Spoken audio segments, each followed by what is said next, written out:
Okay, so I have $100. That's it. That's the whole budget for today. No credit card backup. No, well, technically, I could just $100 cash and 24 hours on a Thai island to see exactly what that actually buys you. Because here's the thing, every video I've ever seen about living in Thailand throws out these huge headline numbers. I live like a king for $500 a month, and that's great, but it doesn't actually tell you what a normal day feels like. So today we're doing something a little different. One day, $100, and I'm going to show you literally everything, every receipt, every price, every decision about where that money goes. So by the end of this video, you'll know exactly what $100 actually feels like on the ground here. Let's get into it. So it's about 6:30 in the morning right now, and I'm going to be honest with you. The first thing on the list this morning isn't glamorous. I've got 2 client calls because back home it's still evening yesterday, and running a business while bouncing around time zones means sometimes your morning routine is just you in pajamas on a laptop with the ocean in the background, pretending everything is very professional. But here's the upside, and genuinely, this might be my favorite part of the time difference. Once these calls wrap up around 8, my entire day is just open. No emails buzzing, nobody expecting a reply, just the day. So let's get these calls done and then go find some breakfast, because I'm already smelling something incredible from down the road and I have not eaten yet. All right, calls are done. And before we go any further, I do want to take a second here because this video is sponsored. And I think when a video is sponsored, you deserve to actually know what the thing is and whether I'd use it anyway. So let me just be straight with you about that. The sponsor today is a VPN service. And look, I know VPN sponsorships are everywhere on travel channels, and it can feel like background noise at this point.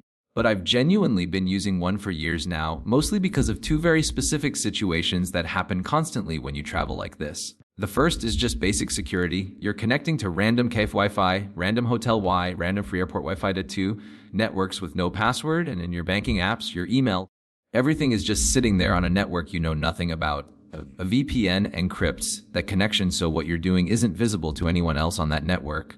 The second thing, which is more of a nice to have, is that it lets you change your virtual location, which means streaming libraries that are different in different countries become accessible. So if there's a show or movie that's only available in your home country's library, you can access it as if you were there. If you want to check it out, there's a link and a discount code in the description. But more importantly, let's go get breakfast, because that smell is killing me. Okay, breakfast. So this is a little place maybe 2 minutes from where I'm staying. Plastic tables, ocean visible from basically every seat. And I went with what's basically the Thai breakfast classic, which is a rice dish with a fried egg on top and this incredible savory sauce that I genuinely cannot identify the ingredients of no matter how many times I ask. Total for breakfast, including a fresh coffee, and I mean fresh, like they're grinding it right there, comes out to about $3. $3. For context, the equivalent of this back home, even at a casual spot, you're looking at probably $15, $18 once you add a coffee. So right out of the gate, day total $3 spent, 97 remaining. And I'm already full and caffeinated, and the day hasn't even really started yet. Now, here's where I want to slow down for a second, because I think this is the part that actually matters more than the prices themselves. A lot of people watch videos like this and walk away with the takeaway of, wow, everything is so cheap there. And sure, that's true in a dollar for dollar cents. But what's more interesting to me is what that cheapness actually changes about how you experience a day. Back home, there's this thing that happens where every decision has a little bit of friction attached to it. Should I get the coffee? Should I take the cab? Should I do the thing? Because everything carries some weight. Here, that friction mostly disappears, not because money doesn't matter, but because the numbers are small enough that you stop doing math in your head before every decision. And I think that mental shift, just not running a constant background calculation, is honestly worth more than the actual savings. Anyway, let's go rent a scooter, because today we are covering ground. So renting a scooter here for the day runs about $6, which including breakfast puts us at $9 spent, 91 remaining. And now we have wheels. And I want to be clear, if you've never ridden a scooter before, do not let a YouTube video be your training. Go slow, wear a helmet, take it easy on the first day, because the roads here are a mix of paved sections and these wonderfully chaotic dirt tracks that show up out of nowhere. But once you get the hang of it, this is genuinely one of the best ways to experience an island like this, because you can just stop wherever something catches your eye. Like right now, see that? That's a roadside stand selling fresh fruit, and I am absolutely stopping for that. Okay, so that stop cost us about $1.50 for a bag of fresh pineapple, cut up right there. Still cold. Running total $10.50, $89.50 remaining. And I just want to point out, this is the kind of purchase that, back home, you'd almost never make. There's no roadside fresh cut pineapple stand on most highways, but here it's just a part of the landscape, and for $1.50, it's honestly one of the best things I'll eat all day. Alright, let's keep moving, because there's a viewpoint up ahead that I've heard is one of the best on the island, and I want to get there before it gets too crowded. So this viewpoint, okay, I genuinely was not prepared for this. We've climbed up this little hill and now you can see basically the entire bay from up here. This whole curve of coastline boats out on the water and it's completely free. $0. Just had to make the climb. And I think this is actually a really important point for the whole "what does money get you?" question, because some of the absolute best parts of a day like this cost nothing at all. The most expensive thing up here is the climb itself, and that's free. So running total is still $10.50, $89.50 remaining.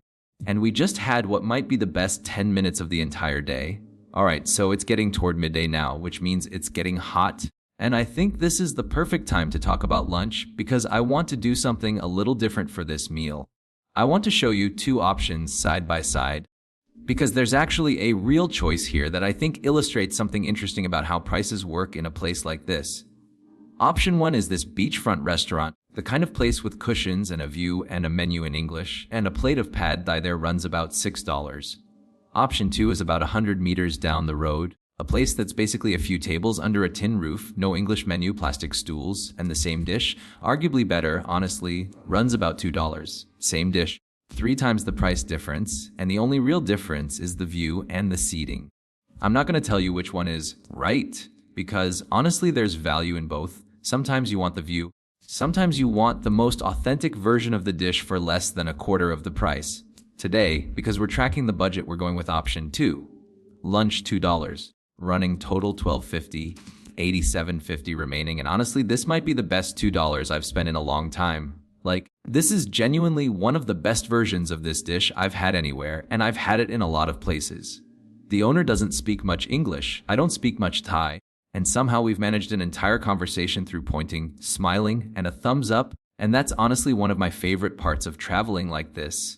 These little interactions that don't need a shared language to feel genuinely warm. Okay, so after lunch, I want to address something because I think it's actually relevant to the whole point of this video. A lot of the cost of living content out there focuses purely on the cheap stuff. And look, the cheap stuff is real, and it's a huge part of why a budget like this works here. But I also want to show you something that costs more. Because a $100 day isn't just about finding the cheapest version of everything. Sometimes it's about making a choice to spend more on the thing that actually matters to you that day. So this afternoon, I'm doing something I've wanted to try since I got here, which is a half-day boat trip out to some of the smaller islands nearby, and this is going to be the single biggest expense of the day. The boat trip costs $40, which is obviously a huge jump from everything else we've spent so far. But here's the thing, this includes a few hours out on the water, stops at 2 different islands for swimming and snorkeling, and basic snorkel gear is provided. Running total after this $50, $250, $40, $750 remaining. And I think this is actually the most honest way to think about a daily budget. It's not that every single thing has to be the cheapest option, it's that you have room. Because the baseline cost of everything else is so low to make 1 or 2 bigger choices without blowing the whole day. So we're out on the water now, and I genuinely don't think footage does this justice. But I'm going to try anyway. The water out here is this color that I don't think I've ever actually seen described accurately. Somewhere between turquoise and just glass. You can see straight down to the seafloor in places that are probably 20 feet deep. We just pulled up to the first island, and I'm going in. Okay, that was incredible. The snorkeling here, there's coral, there's fish in colors that look almost fake, like someone photoshopped them, and at one point there was a sea turtle that just casually swam past like it had somewhere to be. None of that costs anything extra. It's just out there. It's just part of the experience once you're on the water. We've got one more stop on this boat trip, and then we're heading back toward land because the sun's starting to think about going down, and I want to be back in time for what I've heard is an incredible sunset spot. All right, we're back on land. Boat trip done. And I want to do a quick check in on where we're at. $250 spent, $47.50 remaining, and we've still got the evening ahead of us. Dinner. And this sunset spot I keep hearing about, let's go find it. So this sunset spot, This is a little bar, really just a wooden deck built out over the water, and they've got hammocks and cushions set up facing directly west. I ordered a fresh coconut here, which costs about $2, and yes, before anyone says anything, I know you can get a coconut from a stand on the street for less than $1, but you're paying for the view here, and honestly, looking at what's happening in the sky right now, I think it's worth every extra cent. Running total 50, 450, 45.50 remaining. I want to just sit with this for a second, because I think this is the moment that's hard to put a price on. The sun is dropping into the water, the sky's gone through about 4 different colors in the last 10 minutes, and there's this collective quiet that happens on the deck where everyone just stops talking and watches.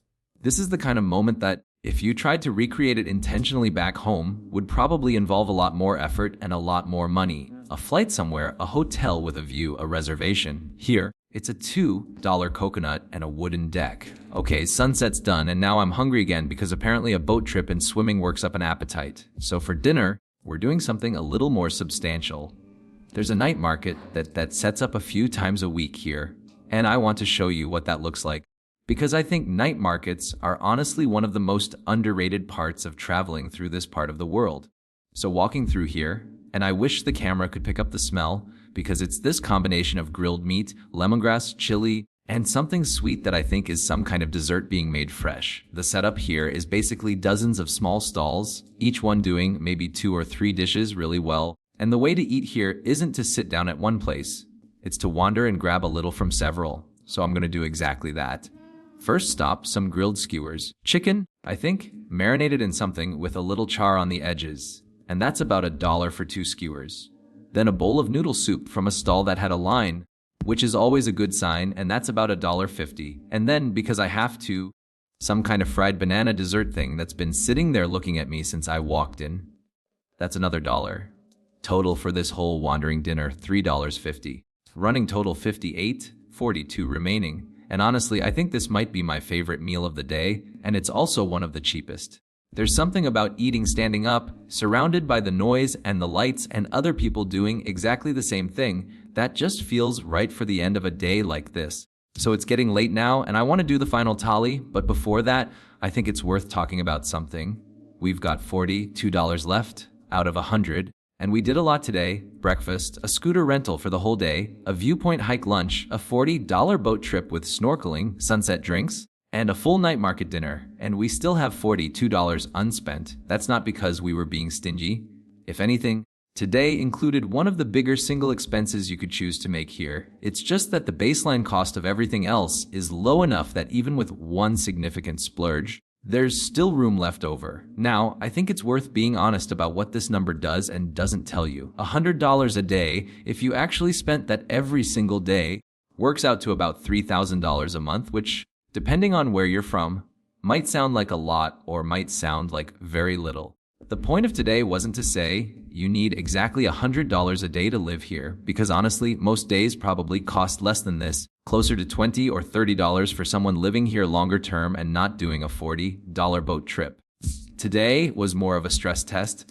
What does $100 actually buy when you're not trying to be cheap, when you're saying yes to things, including one genuinely bigger expense? And the answer, at least for today, was a lot more than I expected, with money left over. If you're thinking about a trip like this, or even just curious about what a day actually looks like beyond the highlight reel, I hope this gave you a more honest picture than the usual "look how cheap everything is" videos, because it's not just that things are cheap, it's what that cheapness lets you do with a day. The freedom to say yes to the boat trip and the sunset coconut and the wandering night market dinner all in the same day, without it adding up to something that would make you wince later. That's going to be it for this one. If you want to see this same breakdown somewhere else, different country, different island, same $100 challenge, let me know in the comments where you'd want to see this next. Because I'm genuinely planning the next few stops based on what people are curious about. Thanks for coming along for the day, and I'll see you in the next one.